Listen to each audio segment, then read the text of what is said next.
Belfast relied on the Empire back then. Much of the rest of Ireland, they pretty much saw the British Empire as their core mentor.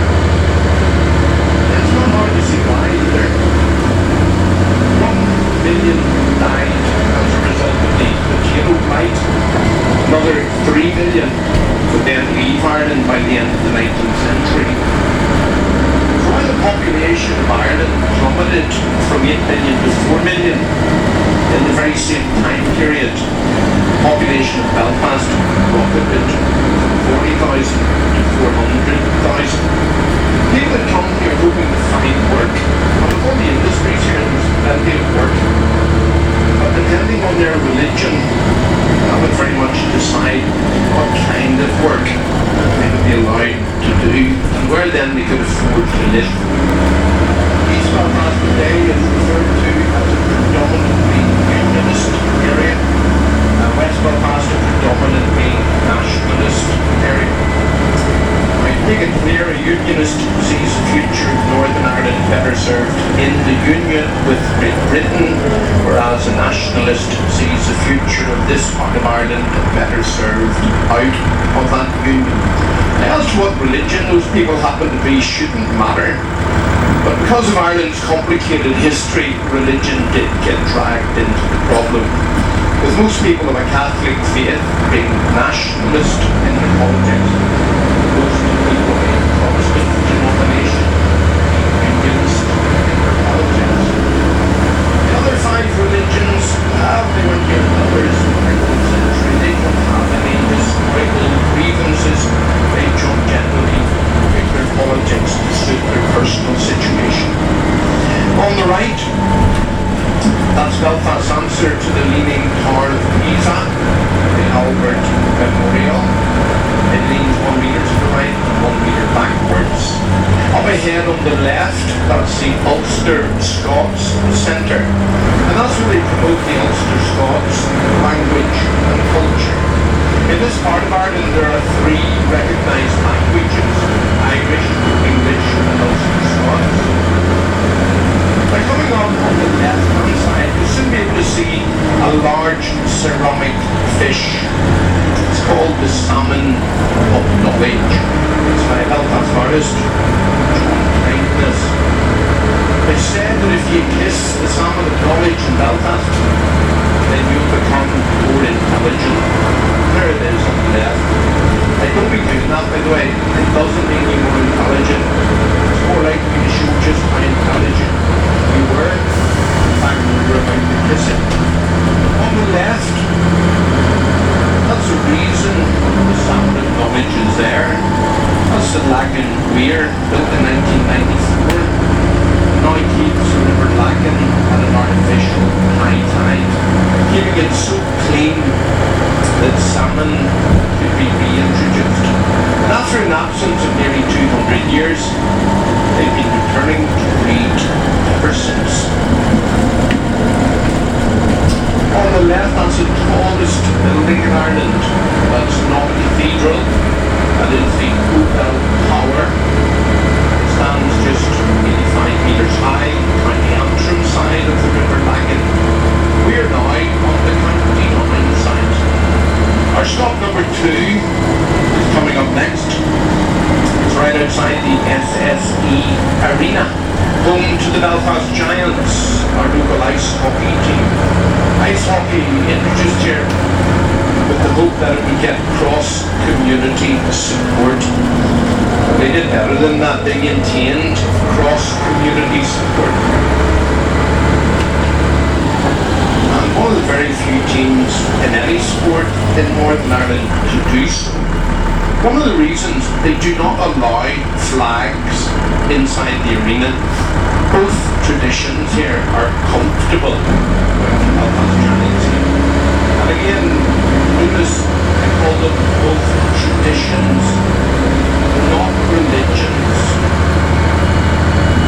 Straight ahead in the distance, the Parliament buildings of Northern Ireland.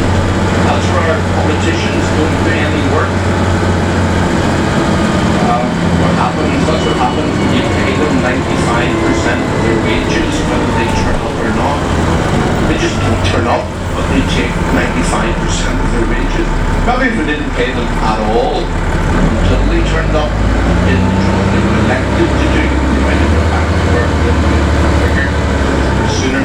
this is stop number 3, and on the right hand side, the public records office. If you're wanting to trace your Irish ancestry, it's a very good place to start.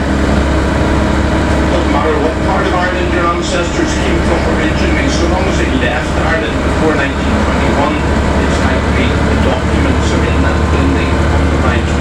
Some of their documents date back to the 14th century. On the left, Titanic's little sister, the SS Matic, restored now as part of the Titanic experience. And although you can see the main building up ahead on the left, we do drive past it initially. We then do a quick turnaround, come back and stop on the other side of this road. For the foreseeable future, our drop-off and pick-up point has to be outside the previous generation. So, the future looks bright, generational basis. But Belfast today is a very different city than when I worked here in the 1970s, 80s, 90s. I saw the good, the bad, very ugly. But when I started work in Belfast in 1977, there were 2 city centre hotels. One became an army barracks. The other became the most bombed hotel in the world. Today there are 66 city centre hotels. Last year 170 cruise ships docked in Belfast. I was here when the first cruise ship came. Honestly, I thought they'd made a mistake in their booking. They mustn't have known it was coming to Belfast. Otherwise, why would they book it? I mean, I'd worked in Belfast in 1977 and I couldn't find anything good to say about Belfast. I'm sort of glad I stuck it out. For I was able to see the transformation in Belfast change into a very vibrant, very friendly city. Certainly something you couldn't have said about it in the past. When I started work, I was getting searched 3 times every morning just to get into the city centre. Police, the army, still did searches. If you wanted to go into a few shops, you would have been searched every single shop. So it's quite normal, if normal would be the word, that you be searched about 10 times a day. Thankfully, no more of that. No matter where you go in Belfast, you will encounter Belfast people. Now, they're a law unto themselves. They're a little bit over-friendly. And as soon as they hear you speak, they come straight up to you and say, "Where are you from?" It terrifies people. It doesn't matter whether you tell them you're from Dublin or Glasgow, Liverpool, London, New York, Melbourne or Munich. They're going to come back at you with exactly the same comment anyway, and it's going to be, "No way, really? My sister lives there." Now at this point you have to know they're lying. They don't even have a sister. They're not trying to con you or rob you or chat you up. I mean, generally they just want you to feel welcome. But they really do go way over the top. And the hardest thing is understanding anything that they say, because they talk incredibly fast.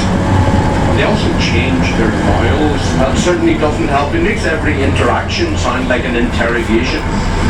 On the left, that's the statue of harmony, symbolising the harmonisation of all the world's cultures. Now, isn't that noble?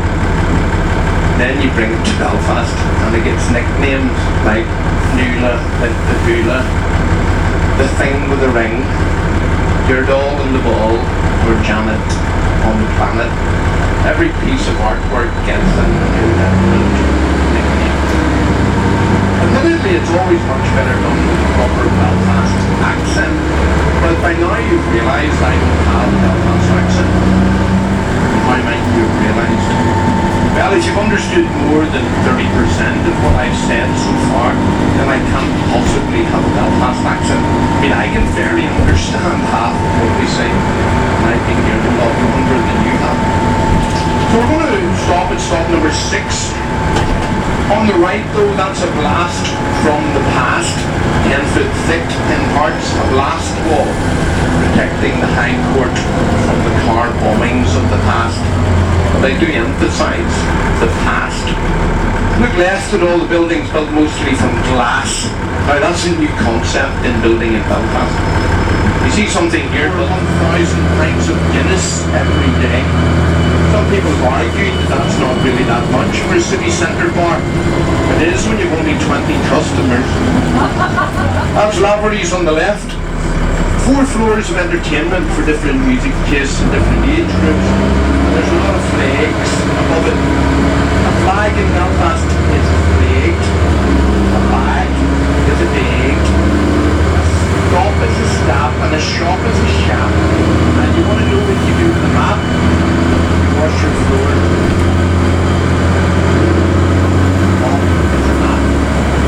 So stop number 10 is easy as bus stop to find. It's a bus stop that we will be stopping at. It's supposed to stop for the Ulster Museum.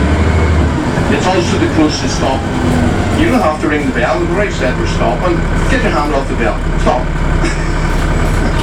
People have got a bell fetish. Even if I say we're stopping, it's going in Westminster Abbey. Known for the Kelvin temperature scale, but 69 different patents. It's always been seen as a more neutral part of the city, mostly because the wealthy have tended to live here. In the 19th century, Belfast became a very dirty, smelly, industrial town.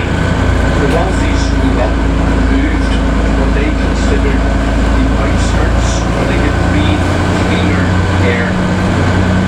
And even today, if you were to drive another half a mile straight ahead, some of the houses are fetching over £5 million.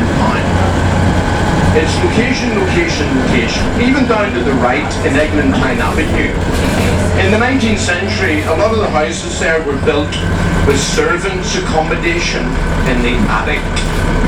So you would have needed a fair income to afford to live here even back then.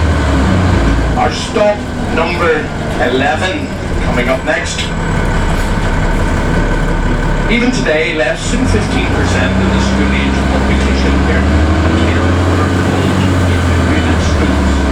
So that means a vast majority of young people here will be learning either Irish history and playing Gaelic games, or they'll be learning British history and they'll be playing games like rugby, soccer, hockey. If you go to university, then the discover the university system here is completely integrated.